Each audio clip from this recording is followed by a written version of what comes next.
Wednesday. You know what that means. Time for the Southern California Writers Association Hump Day book. I'm your host, Maddie Margarita, here with Diana Pardee on tap. Every Wednesday morning at 10 a.m., SCWA turns our Facebook page over to talk about their books and their work. And this morning, we're pleased to welcome Mary Vensel White. Mary is the author of Starling, Bellflower, and the Qualities of Wood. And her short fiction and essays have appeared in numerous publications. He is an English and writing professor, owner-editor at Type 18 Editing, and owner-publisher at Type 18 Books. For many years, she's been active in the local writing community, most notably as the news president of California Writers Club, Orange County branch. Congratulations, Mary. Thank you. Her first young adult novel, Things to See in Arizona, will be released in weeks from now. Born in LA, Mary has lived in Northern California, Denver, and Chicago. Back in California for 2 decades, solidly transplanted back, right? Yes, enjoying this weather, as we all do. So here you are back, planted in Southern California, and you write your book about Arizona. That's true, but a couple books ago I wrote Bellflower, so I paid my dues, maybe California dues. There you go. So, yeah. How exciting! You know, we were talking a little bit off camera. We didn't get a chance to really pursue. Not only do you have a new book, but you have an imprint that you not exactly released, escaped, what the term is when you start an imprint. But let's start with the book. So tell everybody a little bit about the plot and your characters and what inspired you to write. Sure. Inspiration. I like the idea of human potential and kind of this spectrum of human gifts. So I started thinking about things like intuition and, deja vu and those things. Like, what would we call those? Would we call those, super instinctual powers or super sensory or whatever? So that was one of the main inspirations of kind of exploring a little bit of that. The story is about Tuesday Mays, who is a recent high school graduate and looking forward to going away to college. Not too far. She lives in Scottsdale. She's sick of the desert. She thinks it's boring and brown. And she wants to go up to Flagstaff, where she thinks it snows all the time and it's green and pretty, right? She has recently been diagnosed with a health issue, and her parents are worried about it. And her mom particularly wants her to stay close to home. Tuesday's not particularly worried about it in the way of maybe 18-year-olds, thinks that it's not going to bother me, it's fine, and wants to live her life, rightly so, without, limitations. So she decides to, and in the meantime, her dad has recently disappeared, left a note saying he's going on some sort of weird spiritual journey, and he's her big supporter for college. So she decides to go on a cross-country trip or cross-state trip to find him, to bring him back so he can support her decisions. And in the meantime, she gets roped into going with her best friend's brother, who's kind of, hot, and she's had a crush on him forever. So her and Christian take off on this trip across the state. He says, fine, I'll go as long as we stop at all these places in my weird Arizona guidebook. So they stop at several places along the way, because Arizona is known for its, healing crystals and aliens and, haunted places and all that kind of stuff. So it's a journey of, self-discovery as she learns things about herself and her family. And, there's some romance. There's some teen romance. So, it's interesting when you were talking about the supernatural, paranormal, supernatural. So how is the book? Sounds like it has strong elements of romance and supernatural, paranormal, adult, coming of age. How would you characterize the book? You're cutting out a little bit, but you're asking me how I would characterize, and you named a lot of the elements, and yeah, everything you said. I'd say it's everything you said. I did an interview a few years ago when I was in the middle of working on the book. And I remember they asked me like, well, basically it was very nice, but like, how do you relate to this younger character? And it was actually really a turning point for me because this book started out as something else entirely. And I remember I had a critique partner at the time, who lives in Arizona actually. And she said, I think this is a young adult novel. And at the time I thought, I don't write young adult. I mean, I was kind of offended, right? And then over the last, excuse me, few years, I start teaching, I start teaching children's literature and writing for young adult and all that stuff. And I realized that's what it was. And my connection was that, Tuesday she's having a difficult time, I guess, not only acknowledging that diagnosis, but letting herself be vulnerable to let people help her. And I think that was how I connected with it too. So I mean, for me, being mostly a literary fiction writer, I think of the themes, the self-discovery and the human relationships in this novel and how that progresses. But it also, I hope, has a very fun kind of travel element and, of course, the romance, which was fun to write, to kind of get back in that headspace of being young. And like I always say, when you're younger and you go out at night and you think, oh my gosh, anything could happen. Remember that? And now we go out with our friends and we're like, no, I know what's going to happen. We're going to have fun and a glass of wine and I'll be home at 9:30, right? So, On an um, exciting night, 9:30. yeah, right. So, so it's all of those things. And I hope how it will, as we all know, over half young adult books are purchased by adults. And I think that's because of that element of we love to be transported back to what it felt like to be young and adventurous and discovering ourselves. And I don't think that self-discovery is just for the young, I think that it continues hopefully as we get older. Well, I mean, I think everything that happens to you changes exciting, all a question of mindset. If that's exciting and where you're going to be open to possibilities, that's great. If not, the kids are not in a place to know better. Yeah. Everything's going to be good and exciting, and you get a little older and a little more. I don't know if it's wiser, your perspective. I think you're right. I think I love the idea of Arizona being natural. The desert holds lots of there's strong cultural elements there from both the Mexican side of the border and the Native Americans. Yeah. So, what surprised you most about writing this? You were writing it and going through. How long did it take you to write the book, and what surprised you most along that journey? How long did it take me? I think a lot of writers can relate to having a hard time pinning that down because you work on something and then you don't work on it for a while. Then you work on something you don't. Like I said, it started as something quite different, probably, gosh, I don't know, 6, 7 years ago. It was going to be this very sprawling, big book, this very literary fiction. I think I thought I was Jonathan Franzen or something. And I had so many things in it and it just was so cerebral and it was not having that connection. So yeah, I started it probably 6, 7 years ago.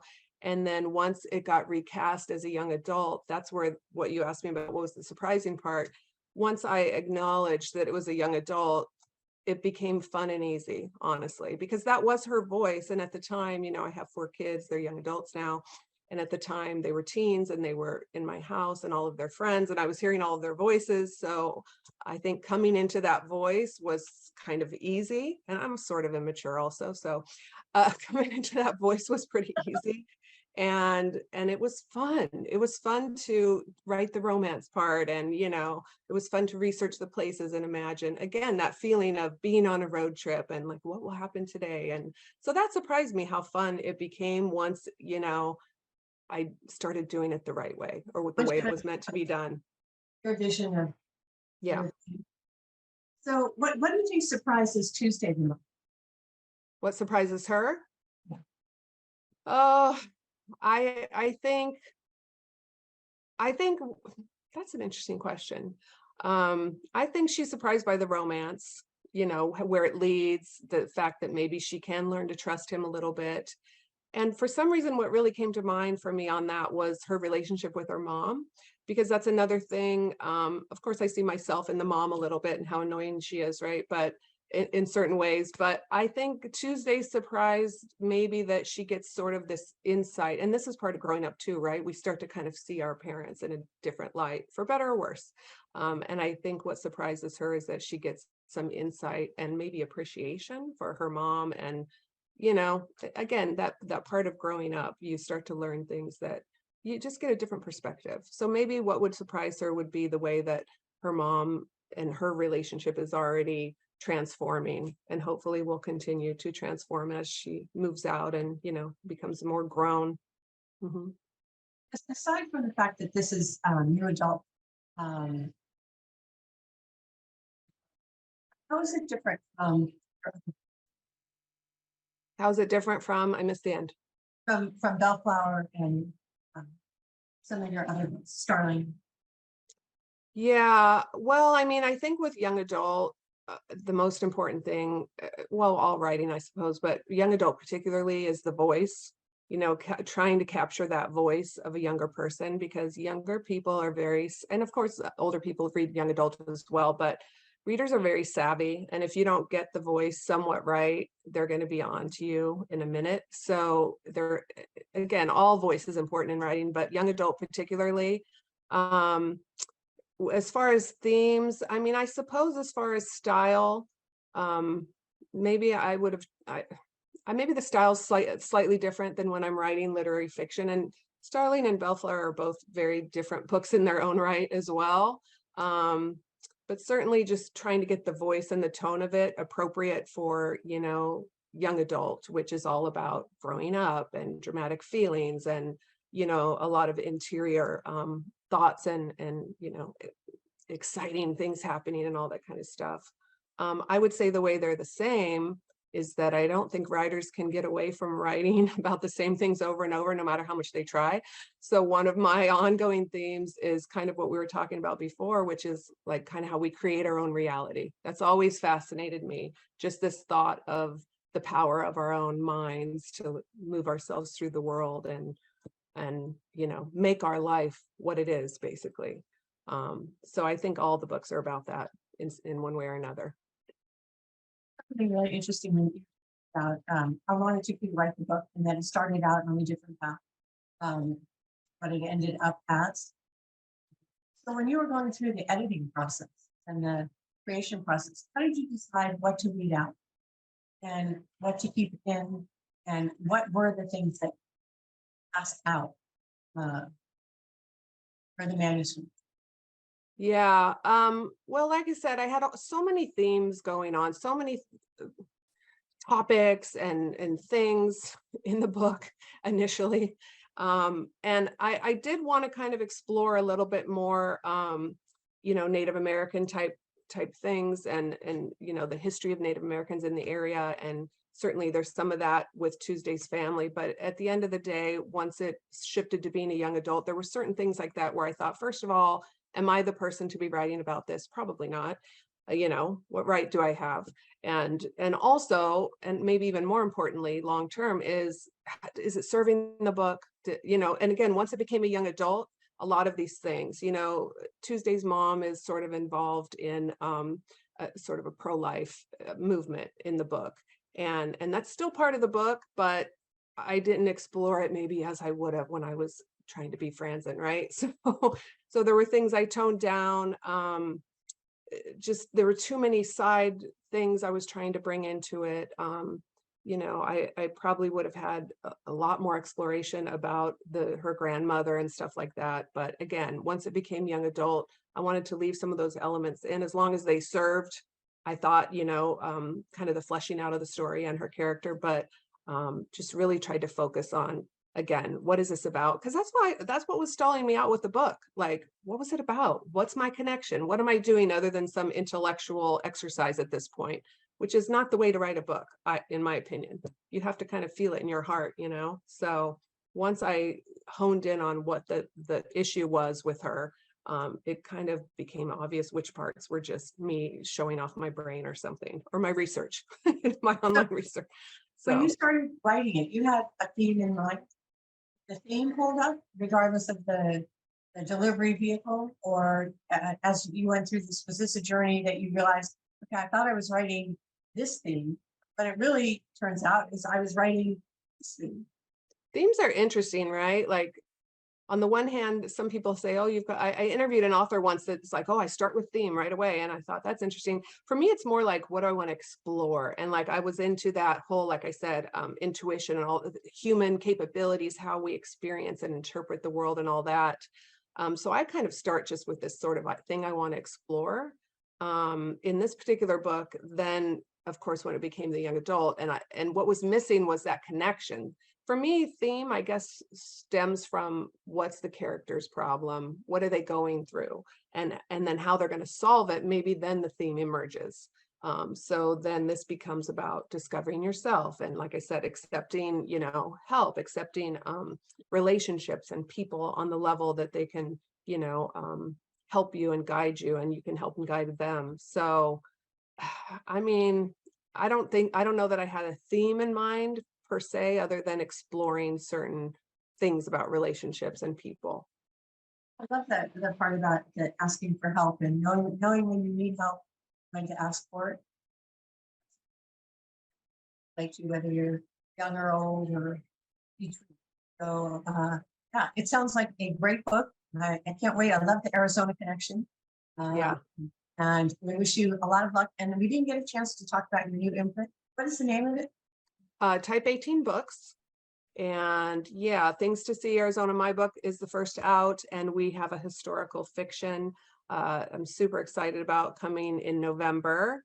And I can't say too much else, but I have a very exciting book I just signed actually yesterday that'll be out early next year. So it's definitely a project of the heart.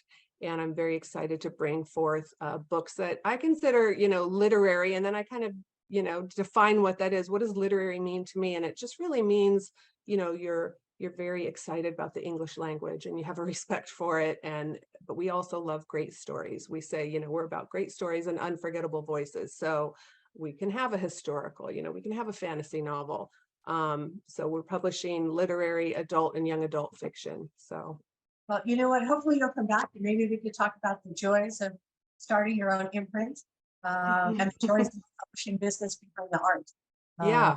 So Yeah. I think that'd be a fun conversation. Yeah, it's a learning curve, but it's also very exciting. And I've been, in and around all angles of publishing for so many years. The first book I had a big publisher, and then my next two were a smaller publisher, and so involved, with the writing community and meeting so many authors, hearing so many great presentations, at the Writers Club, and all of this stew kind of, along with my editing experience, it all just kind of pointed me in this direction. Maybe even against my will. So here we are. But this is your calling, Mary. yeah, we'll see. Well, thank you for being here. Again, hopefully you'll come back and talk a little bit more about what that experience is like. That'd be fun. And we wish you best of luck on Things to See in Arizona. Love the cover. Thank you. And you. Yeah. So you have, when is the release? So the release is the 28th. I'll show you the cover up close. I really love it too. Love it. Yeah, you want to see it again? July 28th. And yeah, anybody in the local area is welcome to come down to my launch. We'll have cake. We may have champagne. It's very casual. So how could you turn down those two things? I know, right? In the middle of the afternoon, then we'll all need a nap, but that's okay. And then, so the book is available where? Everywhere. Barnes & Noble, Amazon. We are selling direct through Type 18 books. So of course we would love for you to order it there, but support your local indies for sure. Bookshop.org, anywhere books are. Anywhere fine books are sold. What's that? Anywhere fine books are sold. That's right. That's right. Selective stores. No, all stores. Thank you again. Best of luck, and hopefully we'll see you soon. Thank you so much for having me. All right. And if you want to support Mary, please share this video. You can also find an edited version of this video on SCWA Writers Online, which is our YouTube channel. So you can find Mary's interview along with hundreds of others. So if you're looking for a good summer book. All right. So thank you again, and we'll see you next week. Thanks so much.